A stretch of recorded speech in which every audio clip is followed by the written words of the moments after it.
Olá, seja muito bem-vinda, muito bem-vindo a mais um podcast, a mais um encontro para esse trabalho sagrado, esse estudo desse livro tão poderoso, Um Curso em Milagres.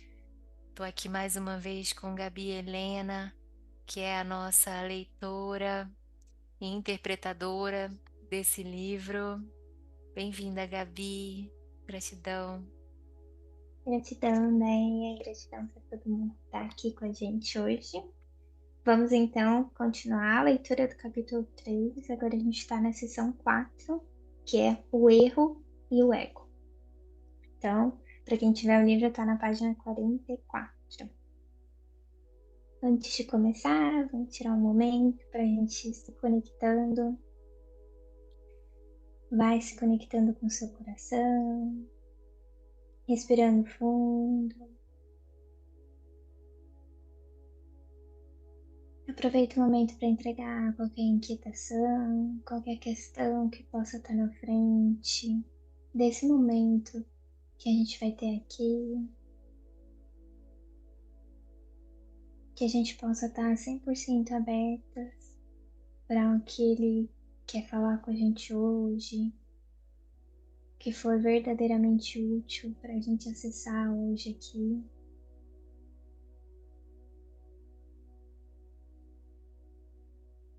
Se você quiser tirar um momento para colocar uma intenção também, pode ficar à vontade.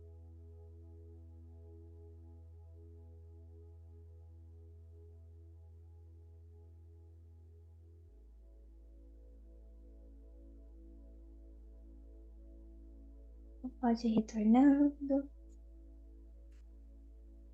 Vamos começar a leitura.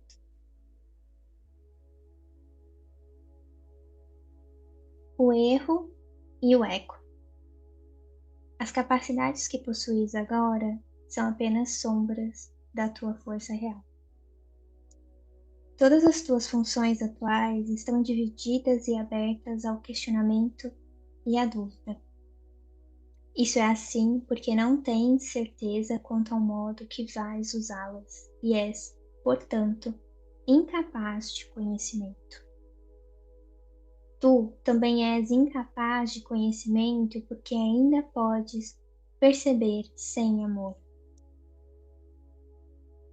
A percepção não existia até a separação introduzir graus, aspectos e intervalos. O espírito não tem níveis e todo conflito surge do conceito de níveis. Só os níveis da Trindade são capazes de unidade. Os níveis criados pela separação não podem senão conflitar. Isso é assim porque eles são sem significado uns para os outros.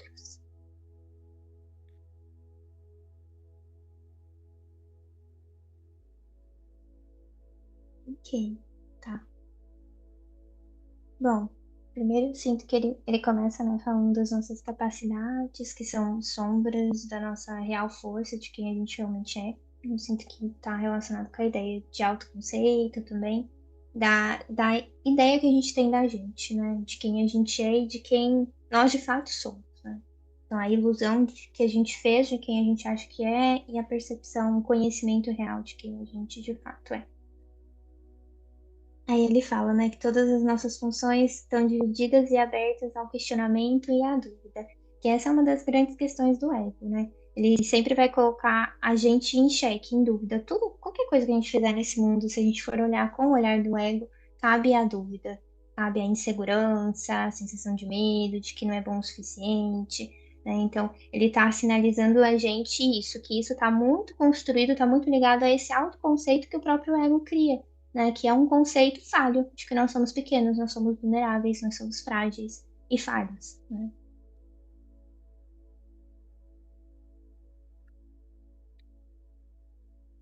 Aí ele fala: tu também és incapaz de conhecimento porque ainda podes perceber sem amor, né?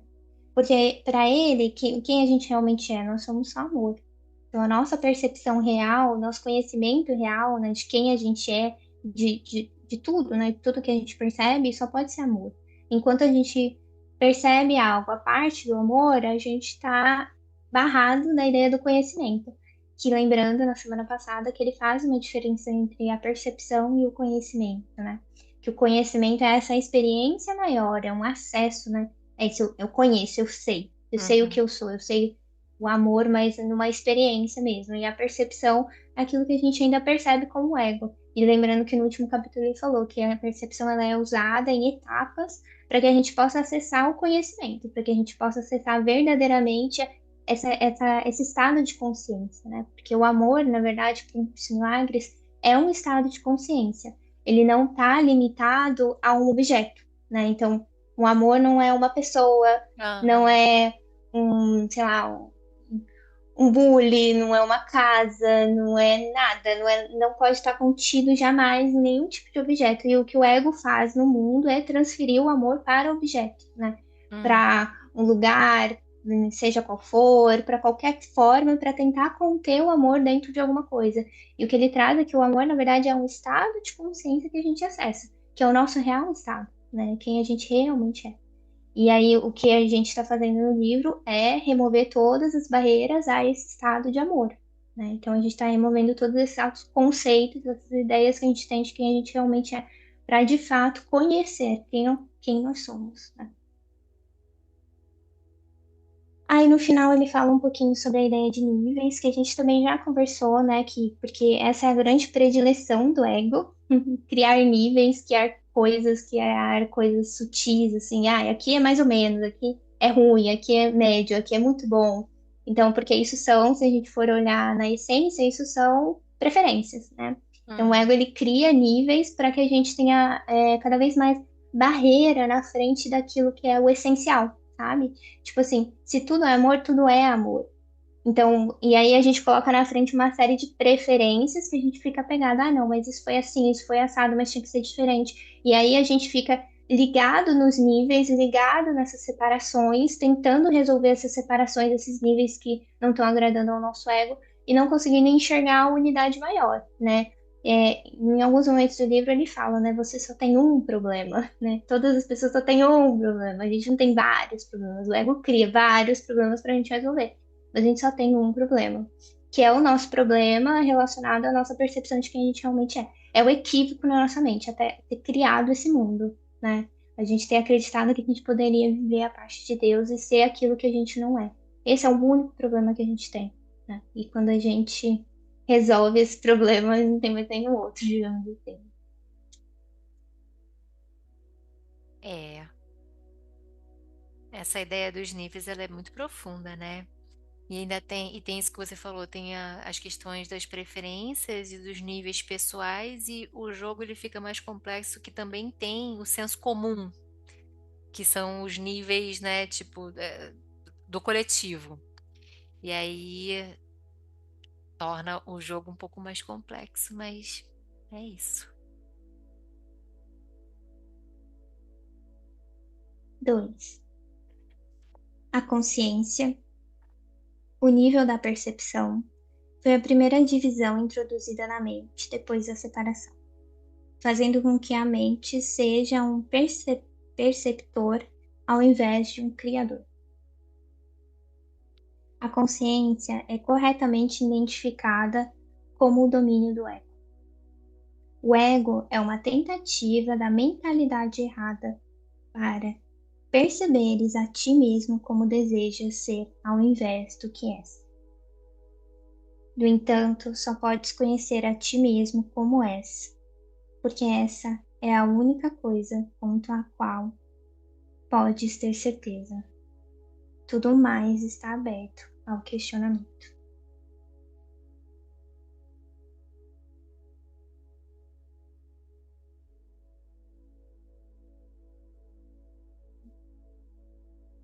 É.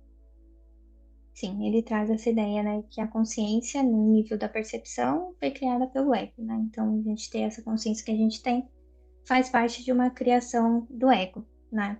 E que isso está muito relacionado a gente querer ser o que a gente gostaria de ser e não aquilo que a gente é. Que é o que a gente está falando, né? São vários conceitos que a gente colocou na frente que transformaram a gente em um ser muito diferente de quem a gente realmente é. Foi uma criação muito diferente da nossa real natureza, né? E que é esse processo exato que ele tem falado, né? Que é a gente remover essas barreiras, porque quem a gente é uma certeza absoluta. E essa é uma grande questão, assim, se a gente for pensar para a humanidade mesmo, assim, porque se a gente perguntar, quem é você? Se a gente não usar, sei lá, profissão, idade, esse tipo de coisa, se a gente tira essas coisas, as pessoas ficam muito perdidas, né? E tem até um trecho que ele fala como que isso seria possível, como que seria possível que você não saiba quem você realmente é, né? Que Deus tivesse criado um ser que não soubesse quem realmente é. Por quê? Por conta disso, a gente fica muito confuso, com muitas dúvidas, por conta desses autoconceitos que nos afastaram de quem a gente é, né? É.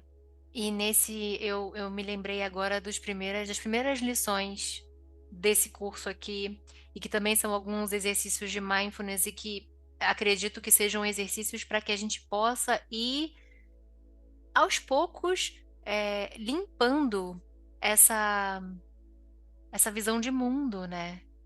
É tão quase concreto, né? Eu sou a profissão, eu sou a idade, eu sou mãe, eu sou filha, eu sou isso, e são tantos rótulos e esses conceitos, eles parecem concretos. É, né? Tipo, isso é real. A gente cria isso, a gente inventa isso e torna isso muito, muito real. Eu acho que é isso. Lembrei das primeiras lições, do quão desafiador é, mas ao mesmo tempo o quão importante é fazer esses exercícios, essas lições. Você sabe, né, de quais que eu tô falando? Sim, sim, Sim. sim. É aquelas. De Do não sei pra que serve coisa alguma. exatamente. É.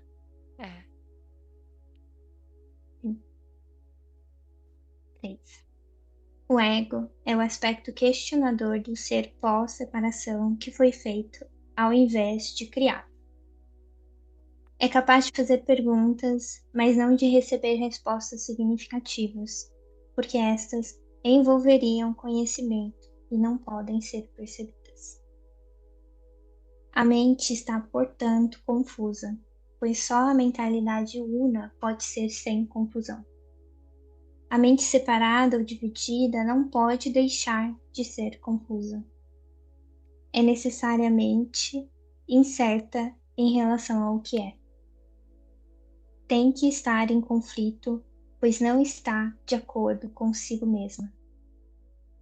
Isso faz com que seus aspectos sejam estranhos um para o outro, e essa é a essência da condição que induz ao medo, na qual o ataque é sempre possível.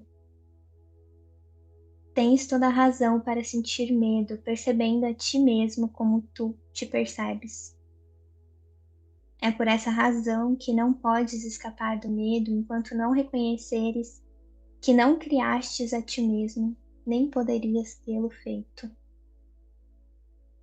Tu nunca podes fazer com que as tuas percepções equivocadas sejam verdadeiras, e a tua criação está além do teu próprio erro. É por essa razão que eventualmente tens que escolher curar a separação.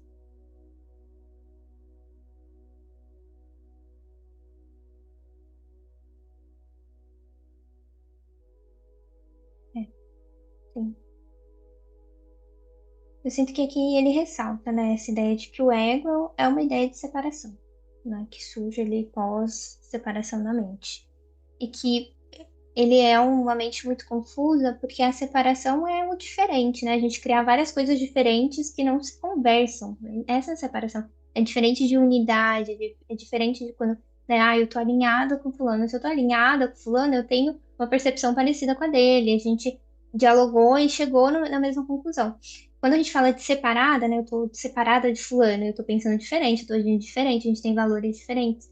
Então, o que eu sinto que ele está trazendo é que, em essência, o ego ele é feito para o questionamento, a confusão, a separação, porque é a ideia essencial dele é essa, né? É criar a separação, criar essa percepção de medo, de se sentir incapaz, porque se tem muita incongruência, a gente também vai sentir muito medo, né? Porque as coisas elas nunca têm uma resposta certa. Tudo tem sempre um questionamento, que nem a gente estava falando. Sempre o jogo pode sempre virar, né, na percepção do ego. A gente pode estar muito certo, mas depois no segundo seguinte está muito errado e não dá conta de nada, ou achar que está dando conta de tudo e depois perceber que não era aquilo, enfim. Esse é o mundo do ego, né? O mundo que nos afasta da ideia da unidade e da paz, digamos assim.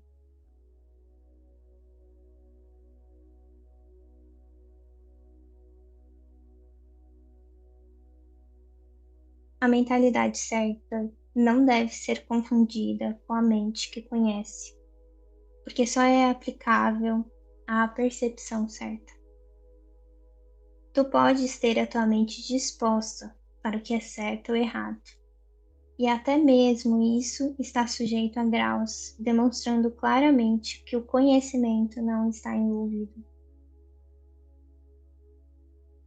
O termo mentalidade certa é usado de forma adequada com a correção para a mentalidade errada e se aplica ao estado mental que induz a percepção curada. É a mente que se volta para o milagre porque cura a percepção equivocada. E isso é, de fato, um milagre, considerando o modo como percebes a ti mesmo.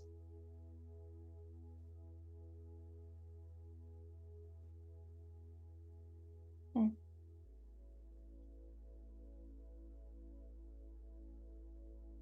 Aí aqui eu sinto que ele está fazendo uma separação de termos, né, explicando para a gente o que que é essa mentalidade certa e o que que é essa mente, né, que tem o conhecimento, a mente que conhece. Então, a mente da mentalidade certa, ela ainda está dentro da percepção, né? A única diferença é que é uma percepção curada. Induz a percepção curada, o estado da mente, certo?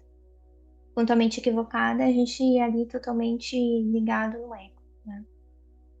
E que essa mentalidade certa, ela nos leva ao milagre, né? E que o milagre é a gente estar se voltando cada vez mais para a cura na mente, né? Que já é um grande milagre, que ele fala, né? Considerando o modo como percebes a ti mesmo, né? Que o modo que a gente percebe tá tão equivocado que só da gente se voltar para a mente certa, né? Se voltar para uma percepção mais alinhada, isso já é um milagre muito grande na nossa mente. Então, a mente que conhece é o estado final. E a mentalidade certa é a postura que vai nos aproximando da mente certa, da mente que conhece, é isso? Sim, eu sinto que é mais ou menos isso, né? Sim. Ok.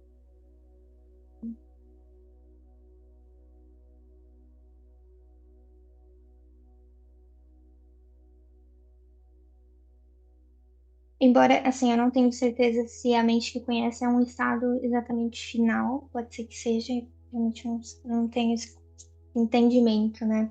Ou se é um estado de consciência, sabe? Eu acho que ele fala da revelação, né? Que as pessoas podem receber revelações. E a revelação é um estado de conhecer, de ser revelado e se conhecer. Então você pode acessar revelações e conhecer e saber, né, desse espiritual através de uma experiência que é muito, eu sinto que é muito fora da palavra mesmo, sabe? Tipo, é isso que eu sinto. Tá meio fora das Sim. palavras, mas é como se fosse um estado que você pode acessar e você meio que pode voltar, sabe?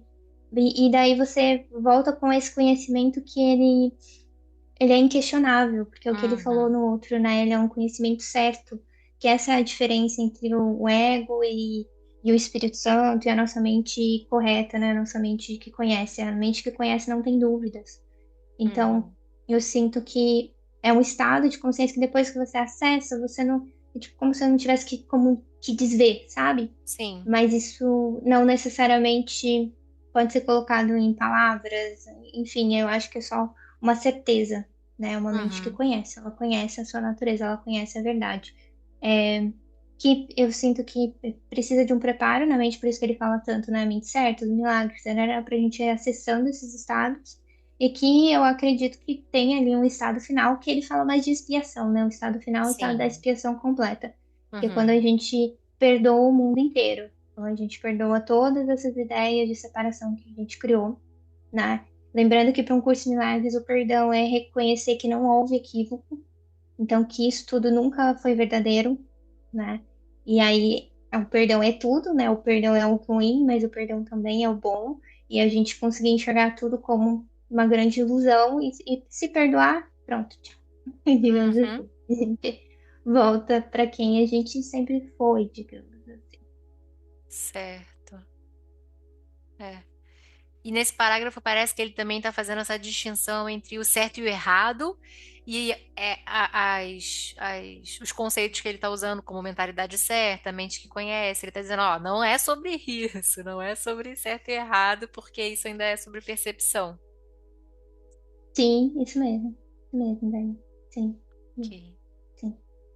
E eu sinto assim que até isso que eu tô falando pra vocês é uma forma da gente racionalizar. É, Porque eu sinto que na prática isso é muito mais uma experiência do que um conceito, né? sim. 5. A percepção sempre envolve um certo uso equivocado da mente, porque traz a mente a, às áreas de incerteza. A mente é muito ativa. Quando escolhe estar separada, escolhe perceber. Até então, só tem vontade de conhecer. Depois disso, só pode escolher ambiguamente. E a única saída para a ambiguidade é a percepção clara. A mente retorna à sua própria função só quando tem vontade de conhecer. Isso a coloca a serviço do espírito, onde a percepção é mudada. A mente escolhe se dividir quando escolhe fazer os seus próprios níveis, mas ela não poderia se separar inteiramente do espírito, porque é do espírito que deriva todo o seu poder de fazer ou criar. Mesmo na criação equivocada, a mente está afirmando a sua fonte, ou meramente deixaria de ser. Isso é impossível, porque a mente pertence ao espírito que Deus criou e é, portanto, eterna. Uau.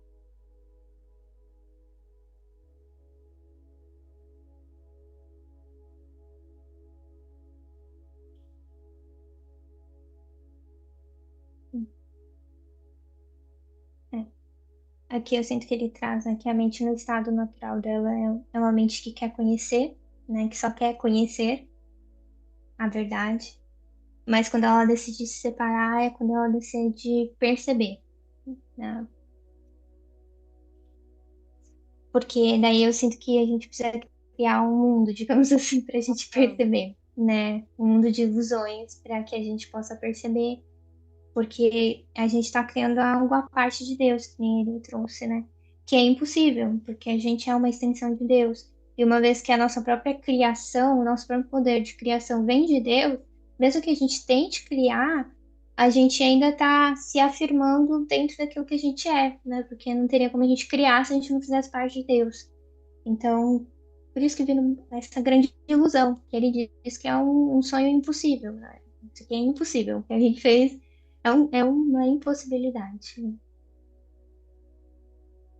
Me veio agora que conhecer e perceber a diferença, né, entre conhecer e perceber é realmente, né, o conhecer totalmente, eu tô falando em voz alta até para eu me organizar aqui internamente. O conhecer totalmente conectado com a unidade, com o estado de unidade, porque é uma forma de interagir com a realidade para além da percepção. E o que que é perceber? São as milhões de análises. E isso é não sei o quê, isso é não sei o que lá, isso tá certo, isso tá errado, isso é muito, esse nível é pequeno. Analisar, perceber é um lugar onde a mente como ele falou, ela é muito ativa, né? Ela fica fazendo análises e fazendo como se estivesse tentando recriar, meio que é como, sabe? Só se eu perceber que isso é real, só se eu perceber é uma forma de controlar. Perceber talvez seja um mecanismo de controle do, da experiência em si. Conhecer diretamente relacionado, como você falou, com experienciar. E quando você está experienciando a vida, você é parte da vida. Você não tem uma vida e a outra pessoa tem uma outra vida. Tipo, somos todos parte de uma vida maior acontecendo aqui agora, né? Não sei se faz sentido, mas foi isso que eu senti agora, foi isso que eu percebi. Acabei de perceber. Sim, daí É eu sobre isso. sinto que eu sinto que é um pouco esse caminho mesmo, né? Porque o que eu sinto que ele traz é que a percepção dessa ideia de controle é aquilo que nos mantém aqui, né? Porque se a gente tá percebendo esse mundo, a gente tá ficando aqui, a gente tá escolhendo esse mundo. E esse mundo é meio que fora de Deus, né? Porque o desejo inicial foi um mundo à parte de Deus. Então eu preciso criar uma percepção muito específica de uma ilusão, mas eu preciso criar coisas que vão dizer, não, você tá aqui, você não está lá, você tá aqui, você não tá lá. Então a gente coloca isso tudo aqui na frente, que é isso, né? Que são esses níveis de percepção que ele mesmo traz, né? Que a gente coloca, isso aqui é uma catástrofe que tá acontecendo na minha vida, né? Isso aqui é uma coisinha chata. E a gente fica se apegando a essas coisas para que a gente não conheça a verdade, né? Sobre quem a gente realmente é, sobre o que realmente é essa experiência que a gente está tendo aqui. Sim. Muito bonito, assim. Me veio também a analogia da criança pequena, assim, que ela tá nesse estado, de consciência, de amor, de unidade. E aí, essa analogia, ela me serve também como uma referência, assim, porque também não é sobre uma sabedoria de conhecer os céus e a terra e saber todas as coisas. Não é sobre isso. Conhecer não é sobre isso. É simples. Uhum. Sim, é. Eu sinto que é nesse lugar da experiência mesmo, né? Conhecer é uma experiência. A capacidade de perceber fez com que o corpo fosse possível, porque tens que perceber alguma coisa e com alguma coisa. É por essa razão que a percepção envolve um câmbio ou tradução que o conhecimento não necessita. A função interpretativa da percepção, uma forma distorcida de criação, então te permite interpretar o corpo como tu mesmos, numa tentativa de escapar do conflito induzido por ti. O espírito que conhece não poderia ser reconciliado com essa perda de poder, porque é incapaz de escuridão. Isso faz com que o espírito seja quase inacessível à mente, e inteiramente inacessível ao corpo. Daí em diante, o espírito é percebido como uma ameaça, porque a luz abole a escuridão, meramente te mostrando que ela não existe. A verdade vai sempre vencer o erro do mundo. Isso não pode ser um processo ativo da correção, porque, como já enfatizei, conhecimento não faz nada. Pode ser percebido como um atacante, mas não pode atacar. O que tu percebes como ataque é o teu próprio reconhecimento vago de que o conhecimento sempre pode ser lembrado, nunca tendo sido destruído.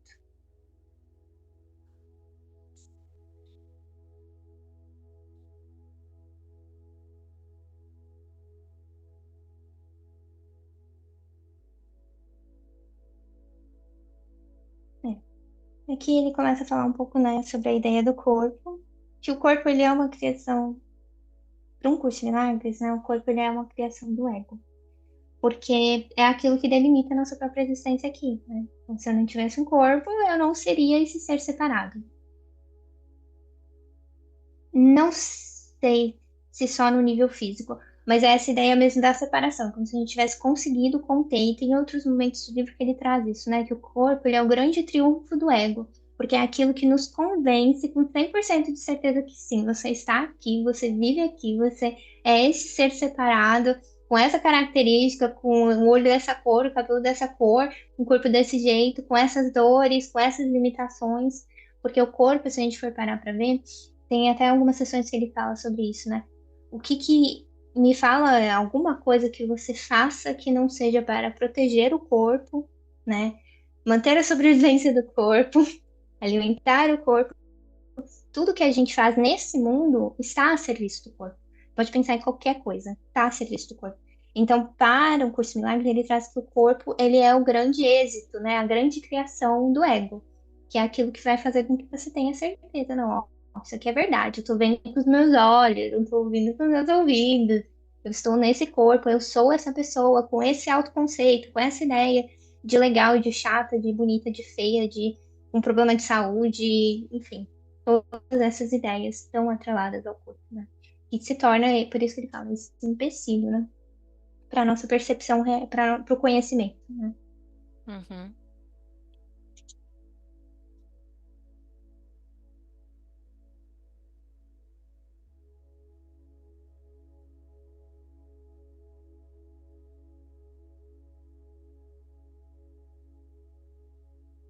É. Aí ele fala essa frase, né? O espírito que conhece não poderia ser reconciliado com essa perda de poder, porque é incapaz de escuridão. Ele levando nós aí nas últimas instâncias. Uhum. E aí daí ele fala dessa ideia de ameaça, né? De que o que a gente sente, e daí é até interessante que ele fala, né? Que o conhecimento poderia ser um atacante, né? Mas ele nunca é usado para atacar. Porque ele é um atacante para o ego. O ego vê o conhecimento como uma ameaça, né? Porque é isso que ele traz, né? A luz abole a escuridão, meramente mostrando que ela não existe. Então, para o ego, ele vê isso como uma grande arma.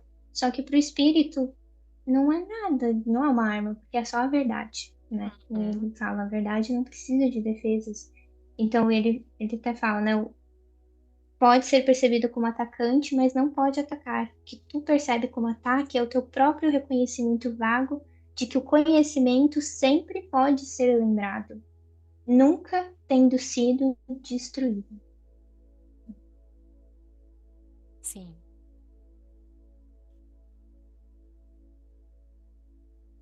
que chegou aí, ideia? Porque assim, eu sinto que esse é muito profundo, esse parágrafo. É, o que que chegou para mim? Eu tô refletindo ainda sobre a parte do corpo, né? Que outro dia chegou para mim uma reflexão, acho que eu compartilhei com vocês num dos encontros de lua, que é algo que agora parou, mas eu fiquei recebendo essa guiança mesmo de trazer que eu não sou o corpo, eu não sou o corpo. E trazendo alguns desafios mesmo para o meu corpo. Eu tô aqui no rosa e tem dias que é bastante frio, e aí eu vou e tomo um banho gelado para trazer essa. E não é para ficar sofrendo. Eu sentia que era realmente uma iniciativa, né, da mente, da mentalidade certa para que eu pudesse verdadeiramente me desidentificar um pouco mais do corpo. Porque foi isso que você falou, isso é tão profundo, Gabi. Eu já tô no profundo lá antes, Fia. Tô aqui na profundidade do primeiro pedaço do primeiro parágrafo do. Tô aqui ainda. Porque para mim isso é muito profundo. É, E eu tenho feito esse exercício. Eu tenho feito por exemplo, né? A gente menciona, eu tô com frio, eu tô com calor, eu tô com fome, eu tô doente. O meu corpo tá doente. Eu não tô doente. Quem que tá doente? É o corpo. E não é que isso cure 100%, mas eu sinto que faz parte assim de um exercício, sabe? De um caminho aí da gente ir se desidentificando. Porque no profundo a gente sabe que a gente não é o corpo, mas é muito, foi o que você falou. Em algum momento do livro ele fala: "O que que você faz na sua vida que não seja para proteger teu corpo?" E talvez seja um convite também. Será que você é capaz de tomar uma escolha? Não é uma escolha inconsequente, não é sobre isso, mas de que vá além do corpo, sabe? Que vá além das tuas preferências e da tua sobrevivência. Enfim, aí eu tô aqui ainda refletindo sobre isso. Aí quando você fala desse último, eu vou querer te ouvir, já que você foi tocada com tanta profundidade nessa última parte. O que eu senti foi isso, que pro ego o conhecimento é uma ameaça, inclusive uma ameaça que parece que tá sempre ali na espreita, né? Quando ele traz essa ideia de poder sempre ser lembrado, me traz muito essa ideia de que por mais que o ego tente, por mais é isso, essa realidade ela tá presente ali constantemente e talvez gerando essa sensação de atacante, né? De que o conhecimento é um atacante. E, nossa, isso pode reverberar em uma série de reatividades e reações e mecanismos de defesa e fuga. Perfeito, ideia, nossa. Uhum, sim, eu sinto que é bem isso mesmo, esse caminho. E você tava falando, né, dessa coisa, eu não sou corpo, não vou falar que eu tô com calor, que eu tô com frio, vou falar que o corpo tá com calor, o corpo tá com frio. Eu sinto que é muito esse caminho, e é até interessante porque às vezes em retiro de um curso em milagres, a gente tá com as pessoas que praticam muitas vezes elas usam uma linguagem bem interessante. Eu já tive amigos que eles falavam assim, eu tô com fome, em vez de falar eu tô com fome, eles falam assim, eu estou com ideias de fome na minha mente. Eu Hum, estou com ideias de frio, né? Que é essa ideia de separação, da gente fazer essa separação. Aí agora eu tô com ideias de que eu tô com frio. Por quê? Porque é claro que, gente, só falar isso não vai mudar nada, né? Mas é o convite da reflexão. É esse convite de você fazendo isso com a intencionalidade desse passo que você dá pra trás, né? Do tipo, bom, se eu não sou esse corpo, eu não sou isso que eu tô percebendo aqui, eu não sou esse frio que eu tô sentindo, eu não sou essa fome que eu tô sentindo, mas eu tô sentindo, né? Eu tô percebendo alguma coisa. E daí, como pro curso de milagres tudo é mental, então eu tenho uhum. uma ideia de que eu tô com fome, tenho uma ideia de que eu tô com frio agora. E tanto que isso é tão subversivo, a gente tem tantos exemplos no mundo, né? Exato. É, De pessoas que não comem, ou sei lá, eu tô com muita fome, mas aí chega um abacaxi pra eu resolver e a minha fome vai embora. Não, por sim. quê? Minha mente foi tomada por outras ideias, né? Então as ideias de fome são deixadas de lado. Então, eu sinto que é muito profundo mesmo, assim. Pra mim, às vezes até tem se tornado cada vez mais difícil de falar, porque eu sinto que ele vai levando a gente muito pra um questionamento e pra lugares mais absolutos mesmo, assim. Tipo, não é nem, ai, a gente vai perceber mais bonitinho. Não, é tipo assim, não tem nem percepção, sabe? Não tem nem Uhum. corpo. Tipo, deixa eu te contar, meu amigo. E nem corpo existe.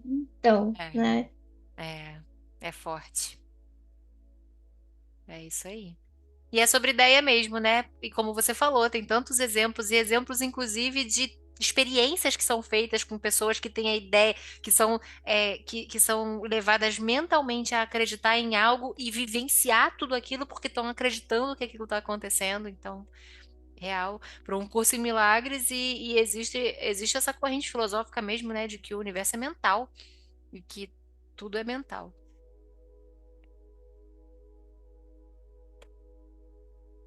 7. Deus e suas criações permanecem em segurança, e, portanto, eu tenho conhecimento de que não existe nenhuma criação equivocada. A verdade não pode lidar com os erros que tu queres. E foi um homem que se lembrou do Espírito e do conhecimento do Espírito. Cada um, como Não. um homem, tá certo. Como um homem, não tentei compensar um erro com conhecimento, mas corrigir o erro de baixo para cima. Demonstrei tanto a ausência de poder do corpo como o poder da mente. Unindo a minha vontade com a do meu Criador, naturalmente lembrei-me do Espírito e do seu propósito real. Eu não posso unir a tua vontade à de Deus por ti, mas posso apagar todas as percepções equivocadas da tua mente, se tu a trouxeres à minha orientação. Apenas as tuas percepções equivocadas impedem o teu caminho. Sem elas, só escolhes com certeza. A percepção sã induz a escolhas sãs. Não posso escolher por ti, mas posso ajudar-te a fazer a tua própria escolha certa. Muitos são chamados, mas poucos são escolhidos. Deveria ser: todos são chamados, mas poucos escolhem escutar. Por conseguinte, não escolhem certo. Os escolhidos simplesmente são aqueles que escolhem certo mais cedo. Mentes certas podem fazer isso agora e acharão descanso para sua alma. Deus só te conhece em paz, e essa é a tua realidade.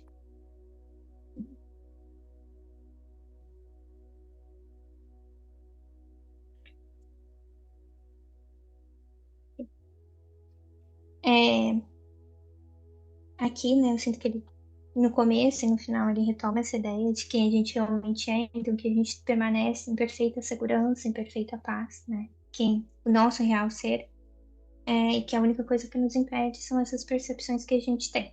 E aí me fala em primeira pessoa, que de novo vão continuar a dizer quando Jesus fala, e aí ele fala, né? Como homem, não tentem compensar o erro com conhecimento, mas corrigir o erro de baixo para cima, né? Eu sinto que significa que ele realmente escolheu corrigir a mente dele, né? Realmente fazer a correção para a mente certa e acessar ali aquele conhecimento. E daí ele fala: demonstrei tanto a ausência do poder do corpo como o poder da mente. E daí a gente fala da própria crucificação, né? Que para um curso de milagres, a crucificação foi a demonstração que Jesus fez de que não é um corpo e que o corpo ele não pode ferir o Filho de Deus, né? O Filho de Deus ele não pode ser ferido pelo corpo. Que inclusive esse é o argumento último que a gente sempre vai encontrar quando a gente for encarar o ego. A gente vai falar assim, ah, mas eu não preciso me preocupar com isso, eu não preciso disso, eu não preciso daquilo. Em última instância, muitas vezes você vai conseguir responder, ah, realmente, eu não preciso, Deus cuida disso, sei lá. Mas em última instância, o ponto que o ego vai sempre levar a gente é para alguma coisa do corpo. Ah, mas você tá falando que você pode ficar em paz em qualquer momento, mas eu duvido que se você for crucificado, você vai ficar em paz. Se te perseguirem, te chicotearem, cortarem suas partes, o corpo ele é usado pelo ego para nos convencer da realidade desse mundo. Ele é o último argumento e o argumento mais forte que o ego tem contra a gente. E é nesse argumento que muitas vezes a gente sucumbe, entre aspas, né? E Jesus, ele vai nesse lugar, ele, tipo, ah, é isso? Vocês estão achando que é o corpo? Então tá bom.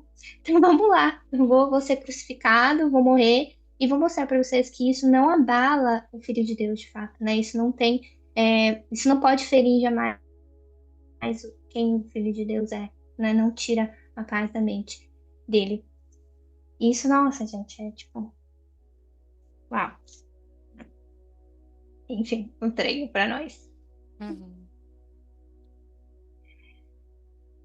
Aí depois ele fala, né, muitos são chamados, mas poucos são escolhidos, né? E daí ele traz que, na verdade, todos são chamados, mas a gente precisa ter essa escolha de escutar. E que ele não pode fazer essa escolha pra gente. Se a gente precisa fazer essa escolha e entregar para ele essas percepções. Ele pode desfazer sim essas percepções, mas a gente precisa estar disponível para entregar, né? Para abrir mão daquele jeito de perceber. Isso é tão profundo. Foi essa parte que me tocou muito, assim, me tocou muito. Eu não posso unir a tua vontade à de Deus, mas posso apagar as percepções equivocadas da tua mente se tu as trouxeres à minha guiança, à minha orientação. E é isso, né? Isso na prática. Como é que a gente aplica isso na prática? É naquele momento que a gente está tendo por exemplo, a gente está na vítima, a gente está se sentindo rejeitada, atacada, injustiçada, e aquilo é tão concreto, aquilo é tão real, e aí a gente, por conta de ter razão, começa a alimentar algumas emoções ou muitas emoções intensas, destrutivas, e aí nessa hora a percepção ela está completamente equivocada.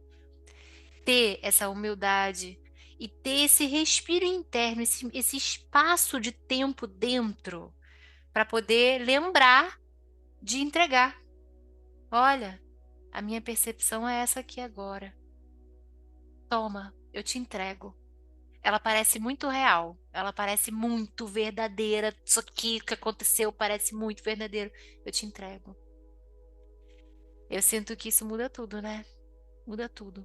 Muito, todos recebem esse convite, mas nem todos escolhem fazer isso. É preciso estar suficientemente cansado de destruir, de ser destruído, para fazer essas escolhas, né? Suficientemente cansado de repetir a mesma coisa de novo, de novo, de novo, porque o drama só muda o endereço, só muda os personagens.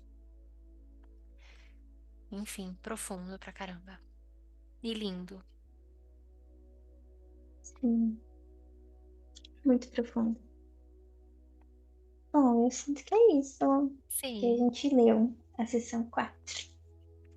também sinto que é isso, Gabi. Muita gratidão, viu? Por mais esse encontro, essa leitura linda, delicada, sensível, profunda. É muito bonito te ouvir. Gratidão. Gratidão a Gratidão, você. Daia.